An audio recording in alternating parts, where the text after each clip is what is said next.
미생물과의 공존에서 지금 장간막과 장간막 임파샘, 장간막 임파절, 맹장이 있고 소장이 있고 대장이 있고 장간막이 있는데 세균의 위치 이동, 일찍이 1979년에 처음으로 세균의 위치 이동에 대한 보고가 발표되었는데, 이때는 살아있는 세균의 위치 이동하는 것만 한정하다가 최근에는 살아있지 않더라도 세균의 DNA나 세균의 성분이 발견된 경우도 위치 이동으로 본다. LPS, 지질다당류가 건강한 혈관에서도 미생물이 발견된다는 잇따른 연구들도 세균의 위치 이동을 뒷받침한다. 세균의 위치 이동을 하려면은 이제 혈관을 통해서 인체의 생리작용에 의해서 제거되거나 조절되는데, 문제는 병을 일으키는 세균이 혈관이나 림프샘에 침투했는데 그것을 방어해야 할 우리 몸의 상태가 약하거나 침투한 세균의 양이 증가할 때이다. 장이나 간에 문제가 생기면은 장의 월드에 살던 세균의 수가 증가한다. 장에 사는 전체 세균 군집의 균형이 깨지는 것이다. 장에 염증이 생겨서 장세포 사이의 결합이 느슨해져 있거나 면역력이 약해져서 장 주변 면역세포의 순찰 기능이 떨어지면 침투하는 세균의 양도 증가한다. 그렇게 침투한 세균은 간 문맥을 통해서 1차로 간에 도착해서 간경화를 일으킨다. 간경화의 주 원인으로 음주나 고지방식이 등이 지목되었으나 최근 들어서는 장미생물 군집의 변화와 그로 인한 세균의 과한 위치 이동, 세균의 침투, 간에서의 염증 반응 등이 또 하나의 주요 원인으로 부각되고 있다. 그렇게 간에 영향을 미친 세균이 간에서도 제압되지 않는다면 이제는 전신을 돌며 여러 악영향을 미칠 수가 있다. 어떤 이유에서든 장에 문제가 생겨서 세균이 점막을 뚫고 들어오는 강문맥, 위화장, 췌장을 포함해서 소화와 흡수에 관련된 모든 기관들의 정맥이 모여서 간으로 향하는 큰 정맥 줄기를 말한다. 흡수된 영양소들을 간에 보관하고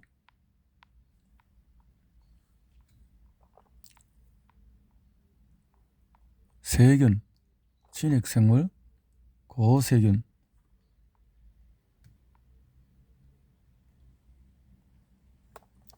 염증으로 인한 장투과성 증가, 세균들의 위치 이동, 만성적이고 전신적인 염증, 면역력 약화, 혈액순환을 통한 악화, 간의 혈압 증가, 심부전, 신장기능 약화, 뇌기능 이상,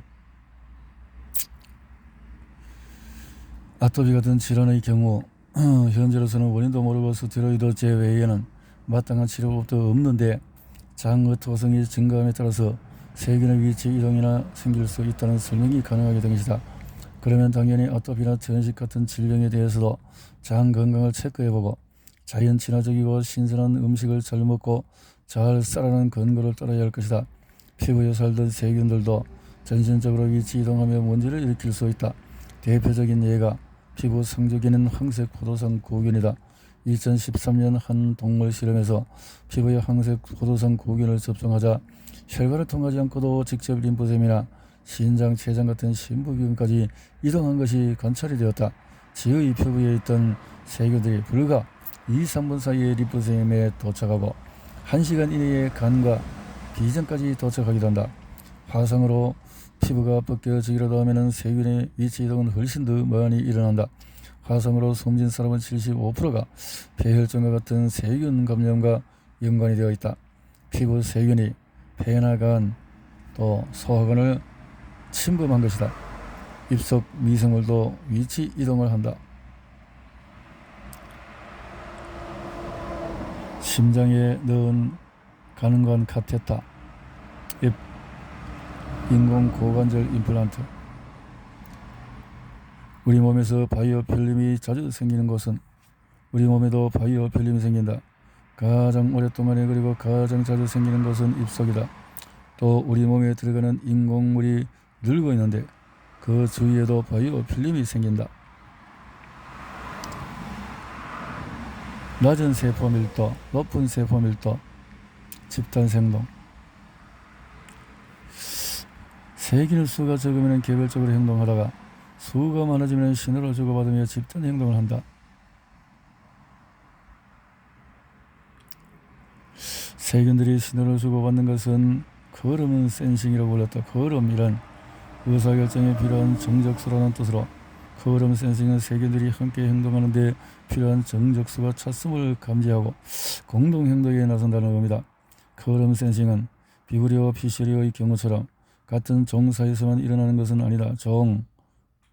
다른 세균들 사이에서도 일어나고 소속된 개가 다른 생명들 사이에서도 일어난다. 심지어 생물,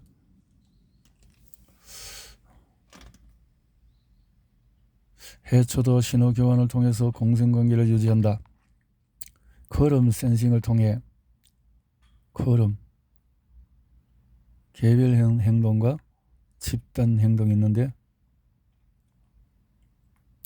거름 센싱을 통해 생물들은 자신들의 군집을 유지하고 생존력을 높이며 독성을 키우기도 하고 항생제의 내성 유전자를 교환하기도 한다.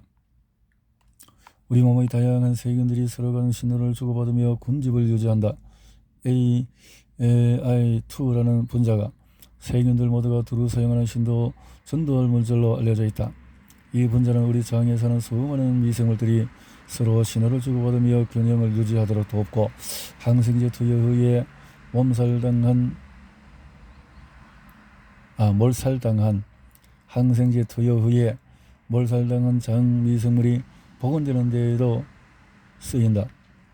대장 세균들은 AHL이라는 신호 물질을 주고받는다. 이 분자는 장염이 있는 사람은 물론 건강한 사람의 대변에서도 검출된다. 장 미생물도 장 점막에서 군집을 이루면 거름 센싱이 필요했을 것이다.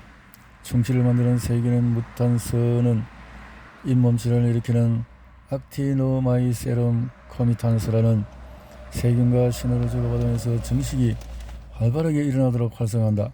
이것은 잇몸 질환이 있으면 충치가 더 잘 생길 수 있다는 것을 암시한다. 또 거름 센싱은 우리 몸 미생물과 암세포가 대화하는 수단이기도 한다. 보통 거름 센싱 단백질은 암세포가 더 증식하게 하고 암세포 주위로 혈관이 더 자라서 들어가게 한다. 세균과 우리 몸의 세포가 대화하고 이것이 암세포들이 전이 되는 데에도 관여한다는 것이다.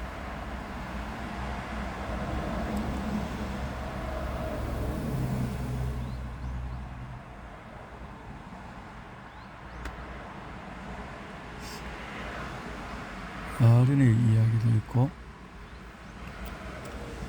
RNA 유선균의 일종인 젖산간균이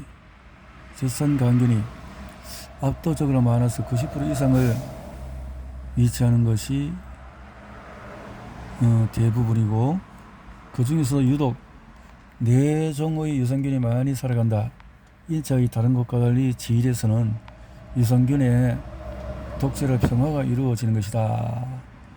이 유산균들은 산을 분비해서 지일을 산성 환경으로 만들어서 다른 세균들이 살지 못하게 막는다. 또 출산 과정에서 아이에게 옮겨가서 태아의 피부나 구강, 장 등의 초기 터주 대감 미생물로 자리 잡는다. 유산균 독재에 의해서 평화가 깨지고 다른 세균들이 더 많아져서 지일에 다양한 세균들이 살게 되면 염증이 생긴다. 그래서 통증과 냄새를 불러일으키는 세균성 지일염은 항생제를 통한 치료의 대상이다.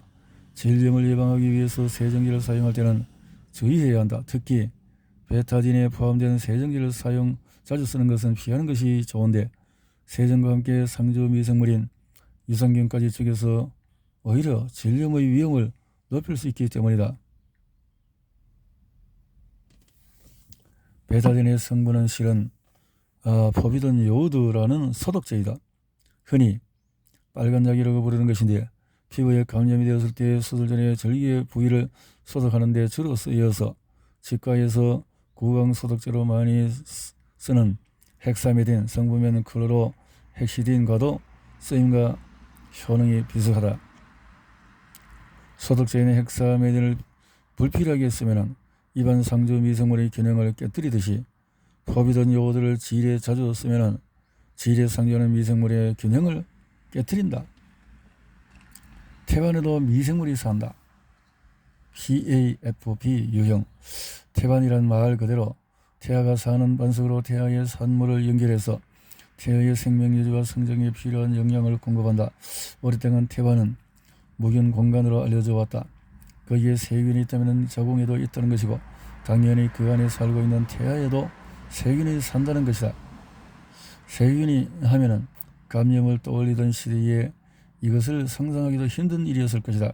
특히 늘 산모를 상대하며 자궁이나 태아의 감염을 걱정해야 하는 산부인과 의사들에게는 더욱 그랬을 것이다. 그런데 최근에 산부인과 의사들이 직접 태반에도 세균이 산다고 발표했다.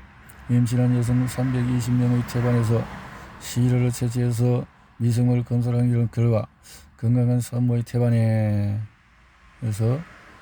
탯줄이 용모막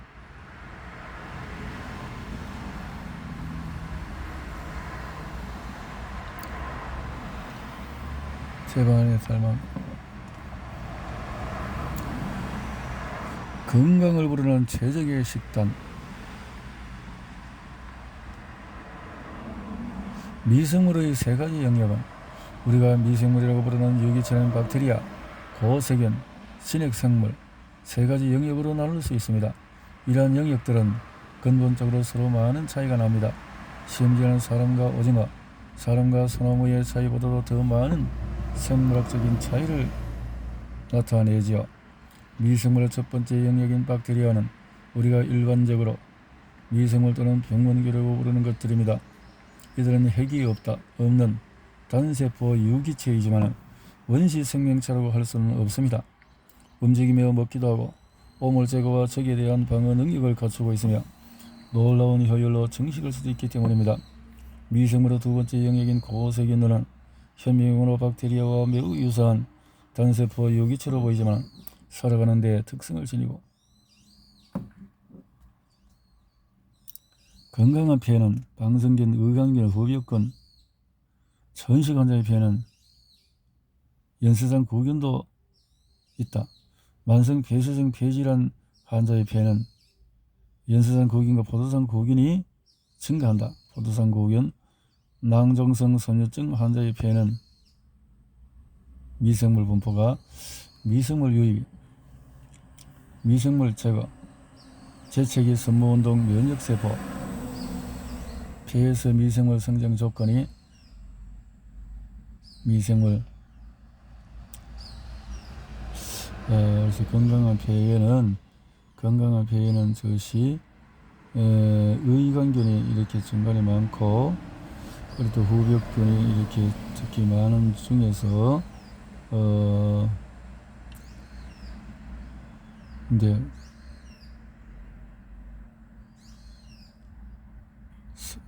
낭종성이라든가 이럴 때는 파란색이 뭐야? 프로테오박테리아가 특히 많이 살고 프로테오박테리아 많이 살면은 섬유증 환자의 폐가 그렇다는 것이고 포도상 구균이 연쇄상 구균과 포도상 구균, 보라색이 후벽균 포도상 구균이고 그렇군요. 파란색 후벽균 연쇄상 구균, 천식 환자는 연쇄상 구균. 이것을 잘 참고를 하면 도움이 되겠네요.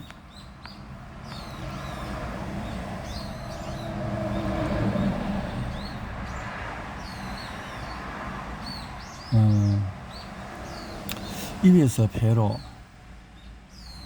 건강한 사람의 폐에는 미생물이 BFP의 유형은 나는 호흡기가 예민하고 약한 편이다. 특히 환절기에 몸의 온도가 잠시라도 떨어지면 목이 따끔거리고 콧물이 나다가 감기 기운으로 번지기도 한다.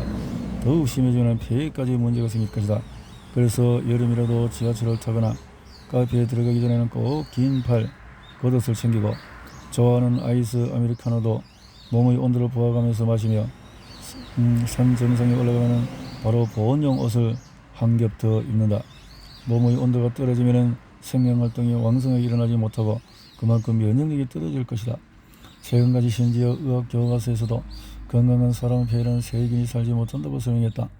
폐를 감싸고 있는 글리칸과 같은 항균 물질이 공기를 통해서 들어오는 세균을 대체해서 건강한 폐는 살균된 공간이라는 것이다. 하지만 이러한 생각은 강간산성의 위액이 버티고 있는 위에 세균이 못 산다는 생각만큼이나 손질한 발상이었다. 폐로 들어오는 공기에는 미생물이 포함되어 있고 폐를 덮고 있는 촉촉한 수분은 미생물이 살아가는 데 좋은 조건이다.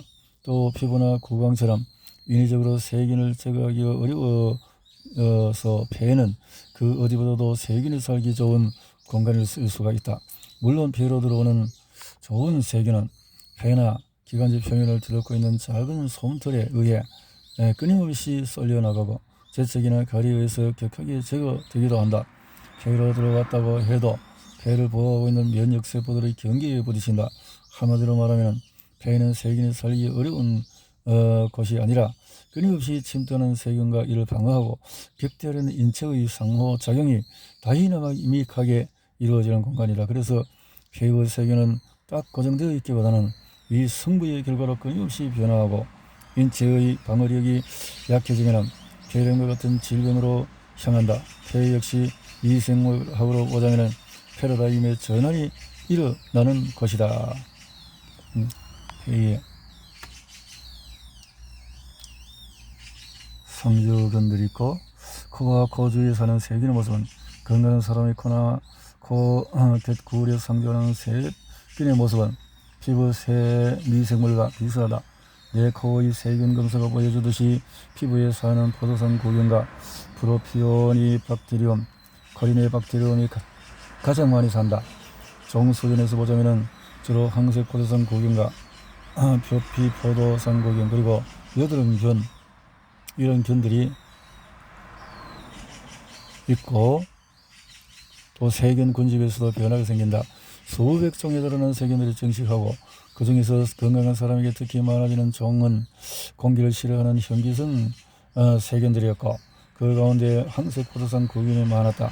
다양성이 떨어지고 이런 세균들이 늘어나면 세균 군집은 불기능 상태가 된다.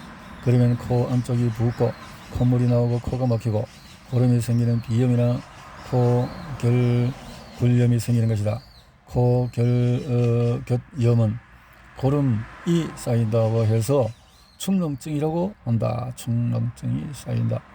비염이나 축농증의 원인이 미생물이라는 것은 더 이상 의심받지 않는다. 하지만 특정 미생물 때문이라는 생각에는 반론이 적용된다. 특정 미생물 때문이 아니라 코나 코 결골에 원래 살던 다양한 미생물들의 포도산구균과 프로피오니가 생긴 것들이 결집을 통해서 문제를 일으킨다는 거네요.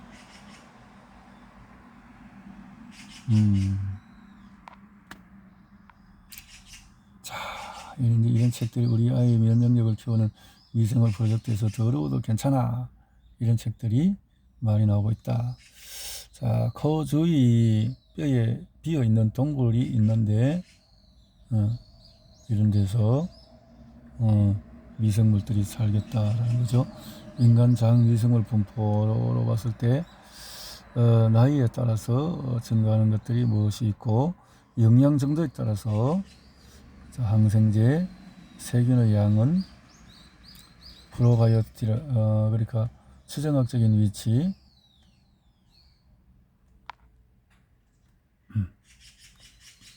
후벽균, 방생균, 의관균, 남세균, 푸소박테리아,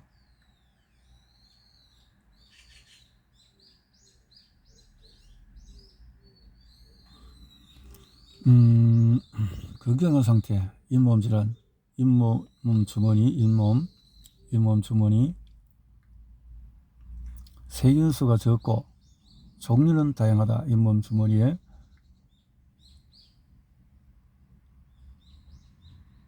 병적인 세균, 공생세균, 핵심 세균.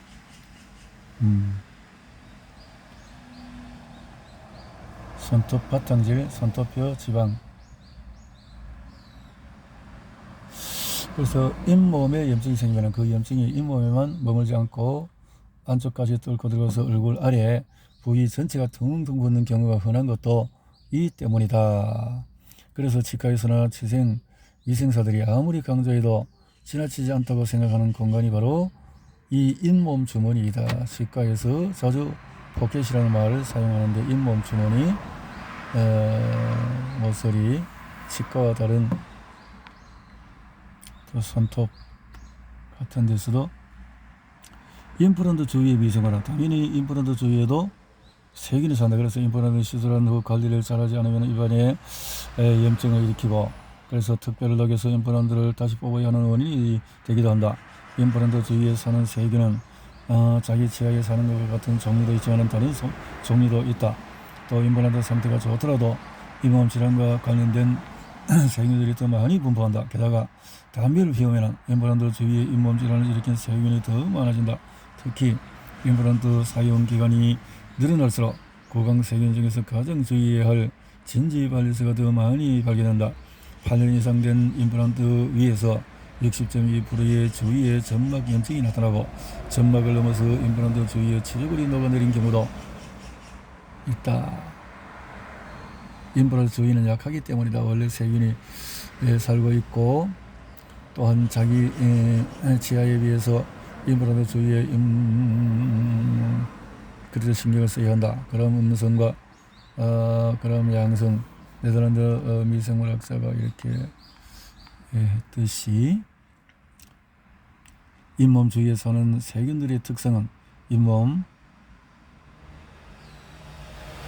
주머니, 그럼 양성, 이런 세균들이 있다. 타입과 구강 점막과 잇몸, 몸 수준에서 진피층, 피부층,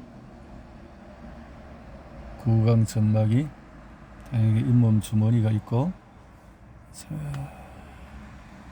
이런 다양한 병원균들이 살고 있다. 우리 몸속에 사는 미생물들이 이렇게 다양하다 하는 거죠.